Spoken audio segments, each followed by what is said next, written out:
Do do do do do do do do do do do do do do do do do do do.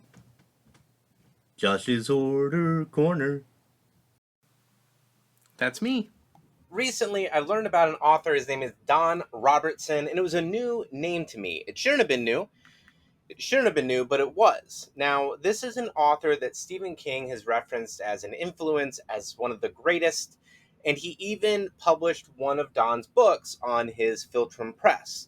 Don was born in Cleveland, Ohio in 1929, and he passed away in Cleveland Heights in 1999.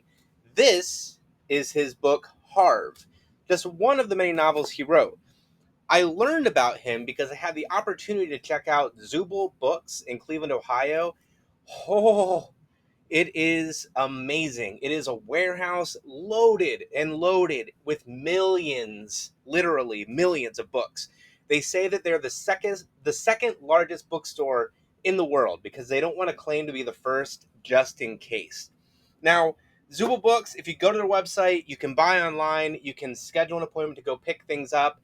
It's amazing. I wish I could just be set free in there to look around.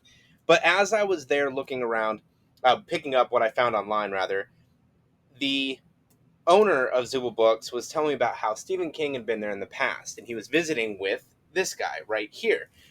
Don was a friend of Stephen King's. Stephen King went with him to Zubal Books because Zubal Books at the time was also the publisher of his books, his works.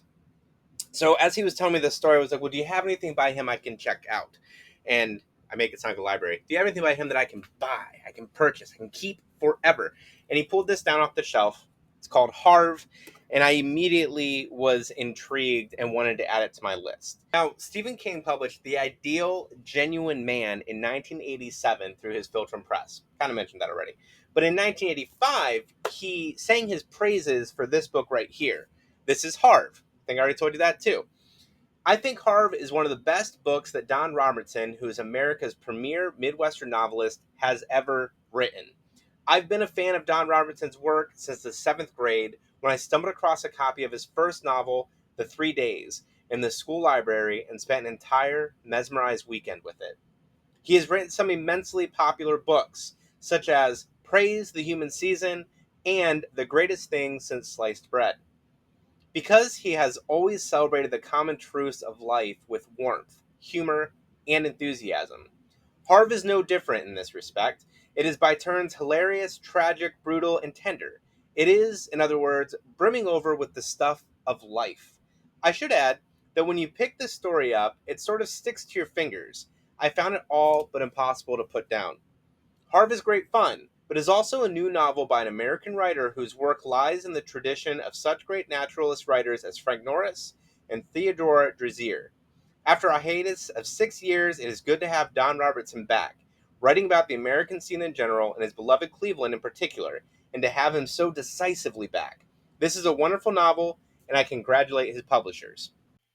Now, one of the absolute best things about this book is he writes about what he knows. So he's writing about his home of Cleveland, Ohio. So as someone who lives in that area, it was really interesting to hear how the city has grown, how it's responded to the change in society, in prohibition, in integration, and all of that, and the civil rights movement in particular. There was some, he doesn't dive into it heavily, but you can feel where the changes are happening around him and the response him and his family have and those around him in that area, in that community, be it acceptance or trying to reject people based on their color of their skin. It's as simple as that. Let's just call it what it is. This was an excellent book, and it was written in a very interesting way. Basically, it starts off with an introduction where Harv is telling you about who he is now as an elderly man, as this adult who's lived this interesting life. And his wife tells him, Harv, write down your stories. You're a great storyteller. Let's hear them. The world deserves to hear them. So he does. They're not really interconnected. It's just like sporadic from each year throughout his life, or from numerous years throughout his life, little stories. And there'll be connecting characters and there'll be connecting themes, but it doesn't read as a linear story in that sense.